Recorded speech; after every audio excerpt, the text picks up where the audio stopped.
অমীমাংসিত দুটো বিষয় নিয়ে আলোচনা হয়েছে। একটি হচ্ছে যে জাতীয় সাংবিধানিক পরিষদ বা এনসিসির পরিবর্তে নতুনভাবে যেই বিষয়টা আনা হয়েছে, সাংবিধানিক ও সংবিধিবদ্ধ প্রতিষ্ঠানের নিয়োগে একটি কমিটি।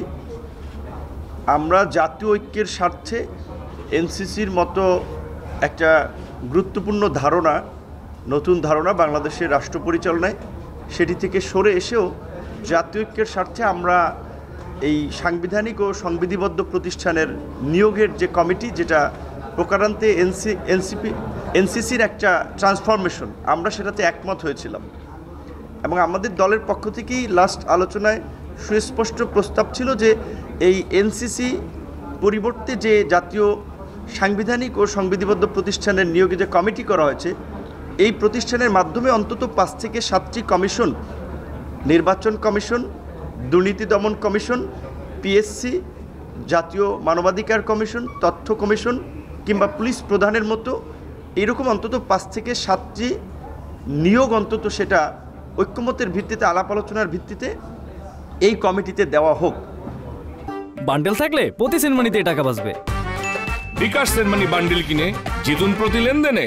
কিন্তু যেহেতু আজকের আলোচনায় আমরা হাউজের পালস বুঝে যেটা বুঝতে পারছি যে একটি বড় রাজনৈতিক দল সহ আরও 2-4টি দল এই বিষয়ে একটু দ্বিমত পোষণ করতেছে। তারা মনে করতেছে যে এটা হলে সরকারের নির্বাহী ক্ষমতাকে হ্রাস করা হবে। এটা আমি মনে করি ভুল ধারণা।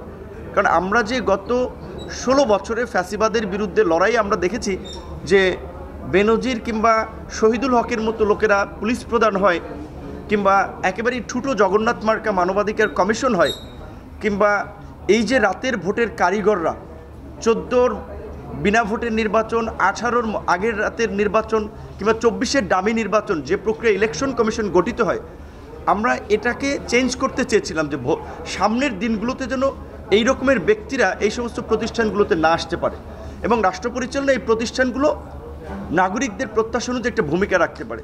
কিন্তু যেহেতু একটি প্রধান রাজনৈতিক দল সহ কয়েকটি দল এই বিষয়ে দ্বিমত পোষণ করতেছে, ওই আঙ্গিকে যে নির্বাহী ক্ষমতাকে টেনে ধরা হচ্ছে, সেই জন্য আমরা বলেছি যে আমাদের অন্তত যেহেতু এনসিসি থেকে আমরা সরে এসেছি জাতীয় ঐক্যমতের স্বার্থে, এই সাংবিধানিক ও সংবিধিবদ্ধ প্রতিষ্ঠানের নিয়োগ কমিটি এটা আমরা চাই। প্রয়োজনে এখানে 5 থেকে 7টির পরিবর্তে নির্বাচন কমিশন, দুর্নীতি দমন কমিশন এবং পিএসসিকে অন্তত দেয়া যায়। কারণ হচ্ছে 16 বছরে আমরা আওয়ামী লীগের দলীয়করণ দেখেছি নিয়োগের ক্ষেত্রে। এখন পিএসসি যদি একটা স্বচ্ছ নিয়োগ প্রক্রিয়া না থাকে, আগামীতে তো আবার কোনো নির্দিষ্ট দলের একটা আধিপত্য সেখানে থাকতে পারে। নির্বাচন কমিশন গঠনে যদি বিরোধী সহ অন্যদের ভয়েস না থাকে, আরেকটা তো আপনার নুরুল হুদা কিংবা আপনার রকিবউদ্দিন মার্কা কমিশন, আউয়াল মার্কা কমিশন হতে পারে। তো এই বিষয়ে ঐক্যমত না হওয়াটা অনাকাঙ্ক্ষিত।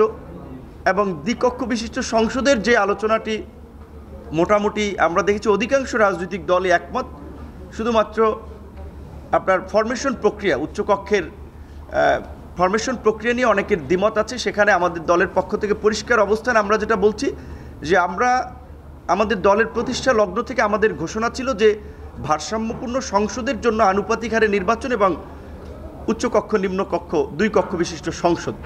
সেখানে জাতীয় ঐক্যের স্বার্থে যদি আপনার আনুপাতিক নির্বাচনে পুরো নির্বাচন প্রক্রিয়া থেকে সরে আসতে হয়, অন্তত আমরা একটা কক্ষ, উচ্চকক্ষ নিম্নকক্ষের একটা জায়গায় আমরা আনুপাতিক হারে নির্বাচন চাই। সেটি যেহেতু রাজনৈতিক দলের আলাপ আলোচনায় উচ্চকক্ষে অনেকেই মত দিচ্ছে, আমরা সেটা চাই। কিন্তু সেখানে আবার যারা মূলত উচ্চকক্ষকে আরেকটা ঠুটো জগন্নাথ মার্কা প্রতিষ্ঠানে পরিণত করার জন্য আপনার 50 ভাগ আনুপাতিক হারে 50 ভাগ বিদ্যমান সিস্টেমে আলোচনা করা হচ্ছে, কিংবা সংবিধান সংশোধনের মতো গুরুত্বপূর্ণ ইস্যুতে সিম্পল মেজরিটিতে পাশের কথা বলছে, এইটা কার্যত গত এই আমরা 50 বছরে দেখেছি যে সংবিধান যে আপনার 17 বার যে সংশোধন করা হয়েছে, বেশিরভাগ সংশোধনীগুলো আনা হয়েছে কিন্তু ব্যক্তিকে এম্পাওয়ার করার জন্য কিংবা ক্ষমতাকে এনজয় করার জন্য।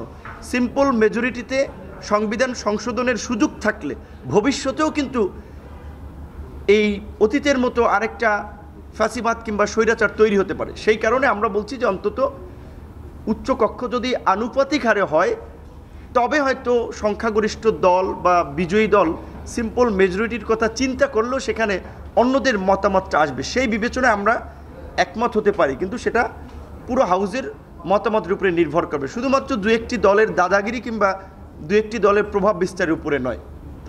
শুরু হয়েছে Standard Charter Channel I Agro অ্যাওয়ার্ডের 10ম আয়োজনের মনোনয়ন গ্রহণ।